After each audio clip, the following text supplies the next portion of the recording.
सभी भक्तों को हर हर महादेव। आप सुन रहे हैं हमारी संस्कृति से श्रावण मास महात्म्य कथा अध्याय 2। भगवान शंकर सनत कुमार जी से बोले, हे ब्रह्मपुत्र, आप नर्म हैं, आप श्रद्धालु हैं, समस्त 12 गुणों से युक्त श्रोता हैं। आपने श्रावण मास के बारे में जो पूछा है तथा जो पूछने से रह गया है वह सब मैं तुम्हें विस्तार पूर्वक बताता हूँ।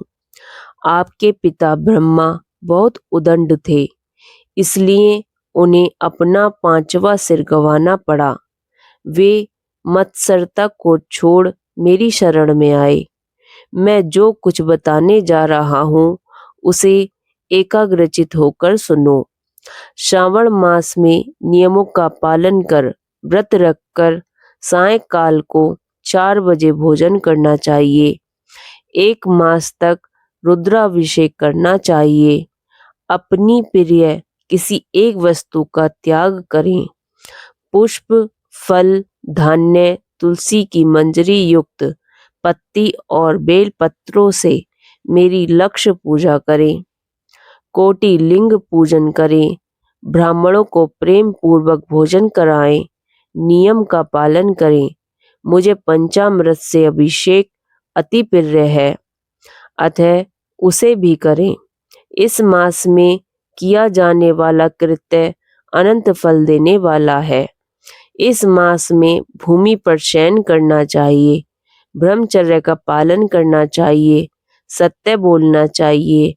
पत्तल में भोजन करें। प्रातःकाल स्नान ध्यान करें। इंद्रियों को वश में रखना चाहिए। एकाग्र मन से प्रतिदिन मेरी पूजा करें। इस महीने में मंत्रों का पुरुष श्रवण भी उत्तम सिद्धि देने वाला है। गायत्री मंत्र और ओम नमः शिवाय का जाप करें। श्री सूक्त का जाप और भी अधिक फलदायक है। गृह यज्ञ, कोटि होम, लक्ष्य होम तथा अयुत होम करने पर सद् फल मिलता है और मनोवांछित फल प्राप्त होता है। जो प्राणी इस महीने में एक दिन भी व्रत को छोड़ देता है वह महाप्रलय तक घोर नरक में जाता है। मुझे श्रावण मास से अधिक कोई और मास प्रिय नहीं है। यह मास फलदायक है तथा निष्काम भाव से किए गए कर्म के फलस्वरूप मोक्ष प्रदान करने वाला है। हे सनत कुमार, इस मास में करने योग्य जो धर्म कहे गए हैं उन्हें ध्यान पूर्वक सुनो। रविवार को सूर्य का व्रत करना चाहिए। सोमवार का दिन मेरी पूजा का दिन है। श्रावण मास के प्रथम सोमवार से प्रारंभ करके 3.5 मास तक अर्थात कार्तिक मास की अमावस्या तक होने वाला संपूर्ण कामना का अर्थ सिद्धि प्रदाता रोटक नामक व्रत कहलाता है। मंगलवार के दिन मंगला गौरी का व्रत रखा जाता है। बुधवार को बुध का व्रत, बृहस्पतिवार को गुरुदेव का व्रत, शुक्रवार को जीवंतिका देवी का व्रत रखते हैं। शनिवार को हनुमान तथा नरसिंह का व्रत रखा जाता है। अब मैं तुम्हें तिथियों के अनुसार होने वाले व्रतों को बताता हूँ। श्रावण मास में शुक्ल पक्ष की द्वितीया तिथि को औदुंबर नाम का व्रत होता है। शुक्ल पक्ष की तृतीया को गौरी का व्रत होता है। श्रावण शुक्ल चतुर्थी को दूर्वा गणपति नामक व्रत होता है। इसे विनायक चतुर्थी व्रत या गणेश चौथ का व्रत कहते हैं। श्रावण शुक्ल पंचमी को नाग पूजन का व्रत रखा जाता है। श्रावण शुक्ल छठी को सुपोदन व्रत रखा जाता है। श्रावण शुक्ल सप्तमी को शीतला देवी का व्रत रखा जाता है। अष्टमी और चतुर्दशी तिथि में देवी का पवित्रारोपण करना चाहिए। श्रावण मास की कृष्ण तथा शुक्ल पक्ष की नवमी को नक्त व्रत का विधान है। शुक्ल पक्ष दशमी को आशा नामक व्रत किया जाता है। कोई कोई मनुष्य श्रावण मास की दोनों पक्षों शुक्ल और कृष्ण पक्ष की एकादशी को आशा व्रत रखते हैं। श्रावण शुक्ल पक्ष की द्वादशी को भगवान विष्णु का पवित्रारोपण करना चाहिए। इसलिए इस तिथि को भगवान हरि का श्रीधर नाम से अर्चन उत्तम गति प्रदान करता है। श्रावण शुक्ल पक्ष पूर्णिमा को उत्सर्जन, उपाकर्म, सभादीप, रक्षाबंधन, श्रवाणी कर्म, सर्पबलि तथा है गिरीब जयंती मनाई जाती है। है गिरीब नामक भगवान विष्णु का अवतार माना गया है। उपरोक्त सातों व्रत श्रावण शुक्ल पूर्णिमा को मनाए जाते हैं।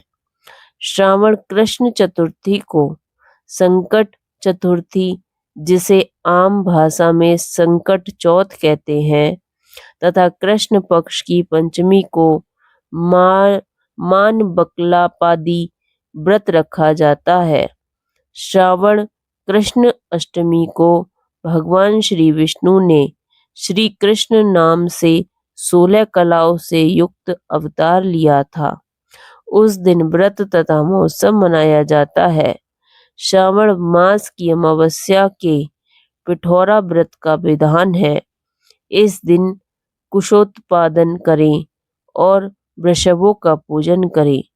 श्रावण शुक्ल पक्ष की प्रथमा से लेकर समस्त तिथियों के अलग अलग देवी देवता हैं। प्रतिपदा प्रथमा के अग्नि, द्वितीया के ब्रह्मा, तृतीया के तिथि की गौरी, चतुर्थी तिथि के गणेश, पंचमी तिथि के नाग, छठी तिथि के स्कंद, सप्तमी तिथि के सूर्य, अष्टमी तिथि के भगवान शिव, नौमी तिथि की दुर्गा, 10वीं तिथि के यम, एकादशी तिथि के विश्वदेव स्वामी है, द्वादशी तिथि के श्री हरि, त्रयोदशी तिथि के कामदेव, चतुर्दशी तिथि के शिव और पूर्णिमा के स्वामी चंद्रमा है। अमावस्या के स्वामी पितृ हैं। जिस देव की जो तिथि है उस तिथि को उस देवता की पूजा अर्चना करनी चाहिए। इस श्रावण मास में प्राय अगस्त्य नक्षत्र का उदय होता है। सिंह राशि पर सूर्य के संक्रमण के दिन से 12 अंश 40 घड़ी बीत जाने पर अगस्त्य नक्षत्र का उदय होता है। अगस्त्य ऋषि को 7 दिन पहले से ही अर्घ्य देना शुरू कर दें। 12 महीनों में सूर्य भगवान अलग अलग नाम से प्रज्वलित होते हैं। श्रावण मास में गर्भास्त्र नाम से प्रज्वलित होते हैं। इसलिए श्रावण मास में भक्ति पूर्वक सूर्य देव का पूजन करना चाहिए। श्रावण मास में साग का त्याग करना चाहिए। भाद्रपद मास में दही, अश्विन मास में दूध और कार्तिक मास में दाल का त्याग करना चाहिए।